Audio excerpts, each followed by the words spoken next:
오늘은 출애굽기 2장 1절에서 10절까지 말씀입니다. 오늘 본문의 내용은 이 출애굽기에서 너무나 중요한 인물이 될 모세가 어떻게 태어나게 되었는가를 이제 우리에게 알려주고 있습니다. 레위 가족 중에서 한 사람이 가서 레위 여자에게 이제 장가들어서 결혼을 하고 이제 아이를 낳았는데 그 아이가 바로 우리가 잘 아는 모세입니다. 근데 우리가 2장 1절을 시작하기 전에 어제 보았던 1장 22절 마지막에 보면 바로가 명령을 내렸죠. 어떤 명령이죠? 아들이 태어나거든 그를 나일강에 던지라. 딸이면 살려두고 아들이면 나일강에 던져서 죽이라 라는 명령이 이제 내려왔습니다. 그 명령이 내려온 이후에 이제 모세가 태어났다라고 말하고 있는 것이죠.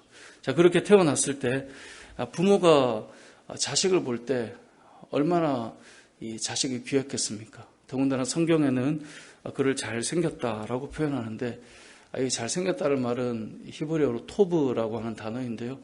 토브라고 하는 단어는 우리가 창세기 1장을 할 때 이미 봤지만 하나님께서 세상을 만드실 때 보시기에 좋았더라. 이 말이 바로 토브라는 말이에요. 그러니까 부모가 생각할 때 또 누가 보아도 모세는 태어날 때 보기에 너무 좋았던 그런 사람이었던 것 같습니다. 자, 그렇게 태어났으니 부모가 최선을 다해서 숨겨서라도 어떻게 부모가 나일강에 아이를 던져서 죽일 수 있겠습니까? 최선을 다해 키웠는데 얼마나 키웠죠? 그 기간이 2절에 보니까 석 달 동안 숨겨서 키웠습니다. 최선을 다했지만 석 달 동안 키운 다음에 더 이상 부모가 할 수 있는 것이 없었습니다. 그래서 갈대 상자를 가져다가 역청과 나무진을 칠해서 물이 들어오지 않게 하고 아이를 거기에 담아서 그 갈대 상자를 나일강 갈대 사이에 두었다라고 말합니다.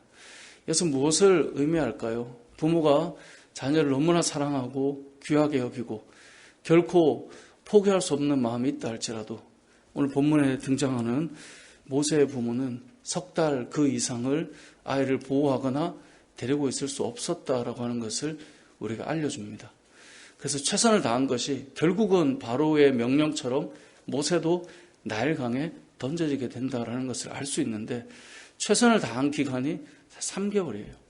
그러니까 어찌 보면 모세가 몇 살까지 살았냐면 120세까지 살았는데 부모가 최선을 다할 수 있었던 기간은 단 3개월밖에 없었다라고 하는 것을 이제 알 수가 있습니다. 이 말씀을 통해 우리가 알 수 있는 첫 번째 메시지는 부모가 자녀를 위해 최선을 다하지만 부모가 자녀를 위해 도울 수 있는 기간은 얼마나 될까요? 모세가 살았던 이 시대와는 조금 다르지만 그래도 자녀가 살아가는 인생의 그 연수를 생각해 볼 때 부모가 도울 수 있는 품에 안고 끼고 그를 위해 해줄 수 있는 기간은 결코 그리 많지 않습니다. 곁에서 뭔가 도울 수 있는 시간은 많지 않아요. 결국 누가 모세를 돌보고 지켜주셨습니까? 하나님이 하셨잖아요. 그러니까 할 수 있는 일이 무엇입니까? 결국 하나님 앞에 맡길 수 있는 그것밖에 없다는 것을 우리가 기억해야 합니다.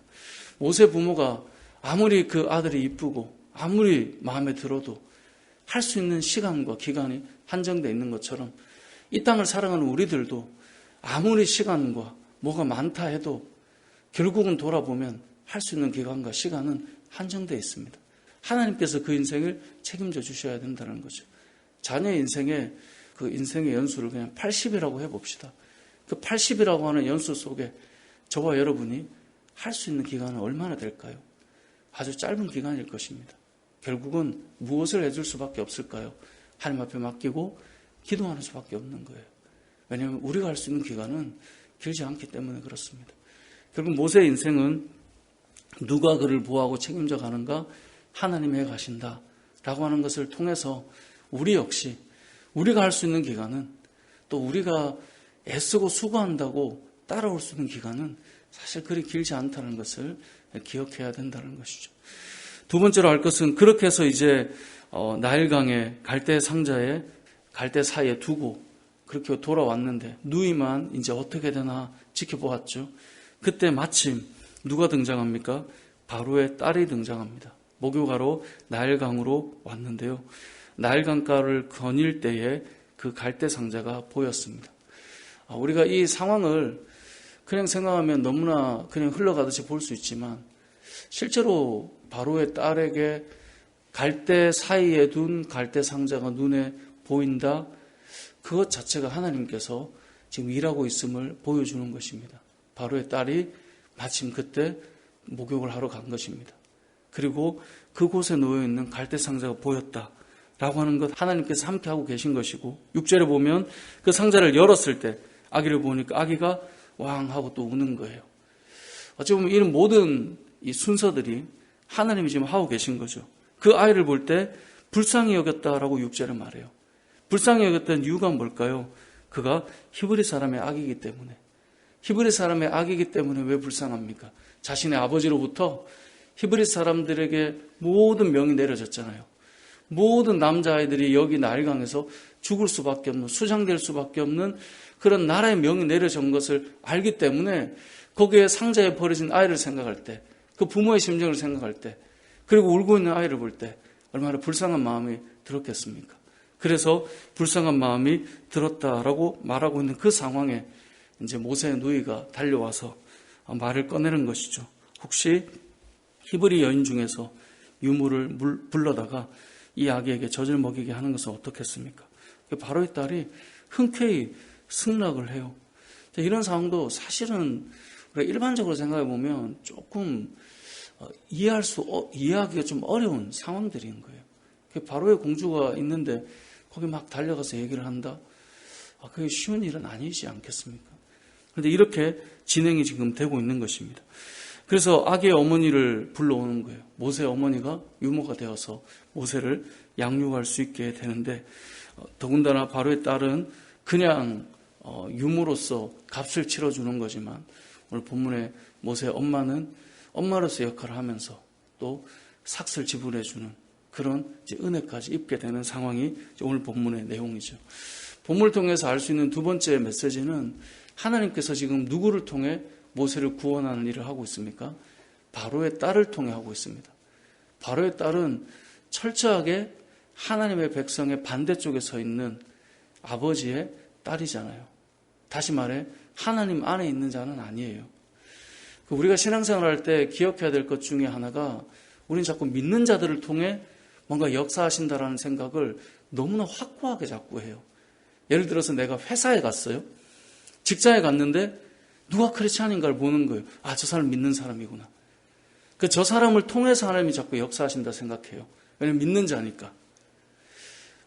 제가 이제 청년사역을 오래 할 때 보면 청년들도 항상 그런 얘기를 많이 해줬어요. 목사님 회사 갔더니 우리 교회 바로 옆에 이제 제가 사역했던 교회가 좀 규모 있는 교회인데 그 옆에도 좀 큰 교회였거든요. 그 교회를 다니는데요. 너무 좋아요.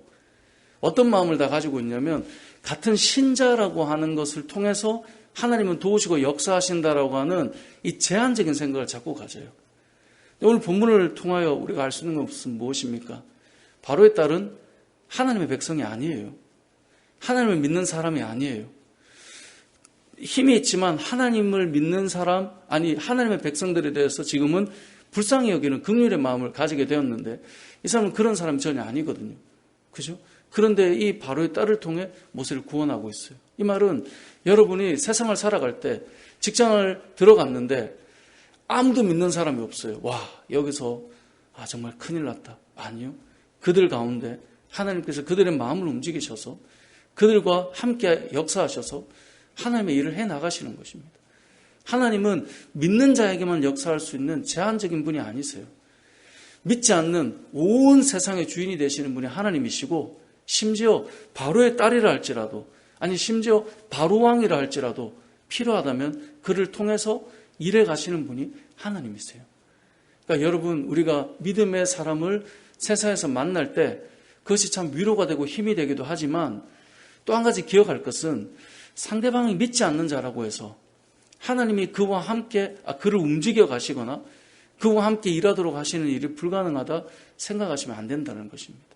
오늘 본문을 통해 알 수 있는 것은 결국은 바로의 딸을 통해서 하나님은 모세라고 하는 그 인물을 구원하시고 세워가시고 있다라고 하는 것을 통해 여러분이 오늘 하루의 삶의 현장 속에 만나는 때로는 불신자와 때로는 신앙 안에 있지 않는 자를 그들을 부르시고 때로는 세우시고 그들을 택하셔서 예를 들어 내가 다니는 회사의 사장이 아니면 대표가 크리스찬이 아니지만 그를 통해서 나의 믿음의 삶과 내가 가야 할 길을 그들을 통해 또 하나님께서 역사하시고 인도하시고 허락하신 일들이 나타난다는 거예요. 그렇기 때문에 우리는 하나님을 의뢰하고 하나님 앞에 기도하고 하나님을 우리가 신뢰하며 나아가는 것입니다. 오늘 본문을 통해 두 번째 기억해야 될 메시지는 하나님께서는 믿지 않는 사람을 통하여서도 여전히 변함없이 일하시는 분이다라고 하는 것을 기억해야 된다라는 것이죠. 그렇게 해서 이 아이가 자라나게 됩니다. 10절을 읽고 말씀을 맺겠습니다. 시작. 그 아이가 자라매 바로의 딸에게로 데려가니 그가 그의 아들이 되니라. 그가 그의 이름을 모세라 하여 이르되 이는 내가 그를 물에서 건져내었음이라 하였더라. 아멘. 자, 오늘 본문에 등장하는 이 모세 이름은 누가 지어주었죠? 네, 바로의 딸이 지어줬어요. 그런데 어떻게 지어줬습니까? 물에서 본인이 건져서 구원해서 살렸다라는 의미로 모세라고 지었거든요. 그런데 훗날 이 모세는 본인의 이름처럼 이스라엘 백성을 하나님이 구원하실 때 그 구원의 통로로 대리자로 쓰임받게 되잖아요. 이 이름 역시 누가 지었느냐? 결국 바로의 딸이 지었어요. 간혹 그런 생각을 합니다. 믿는 자를 통해 좋은 이름을 지어주는 것 너무나 귀할 수 있지만 때로는 믿지 않는 사람을 통해 우리의 이름들이 지어질 수 있지만 하나님께서는 그 이름을 가지고 하나님께서 사용해 가시는 놀라운 일들이 있다라는 거예요. 모세라고 하는 그 이름, 우리는 늘 머릿속에 그래도 좋은 믿음의 사람이, 좋은 믿음의 선배가 이런 이름을 지어줬습니다 라고 하는 것도 그것도 귀한 일입니다. 하지만 더 크게 보면 하나님께서 나는 그 사람이 지어줬는데 내가 이런 삶을 살고 있다고 라고 하는 것 무엇입니까? 하나님의 역사는 제한되어 있지 않고 온 땅의 모든 사람들을 통하여서 하나님께서 세우실 사람을 이끌어가고 있음을 보여주고 있는 것인데 저와 여러분의 삶 속에 우리는 사람을 자꾸 보고 제한하고 사람에 의지하는 것이 아니라 살아계신 하나님을 신뢰하고 그 하나님께서 어떻게 역사해 가시는가를 바라보고 때로는 저와 여러분의 인생 속에 불신자나 믿지 않는 자나 하나님을 거부하는 자라 할지라도 하나님께서 그를 통하여 하나님의 구원의 계획을 이루어 가신다는 사실을 기억하시고 믿음으로 살아가는 저와 여러분 되시길 주님의 이름으로 축복합니다. 아멘.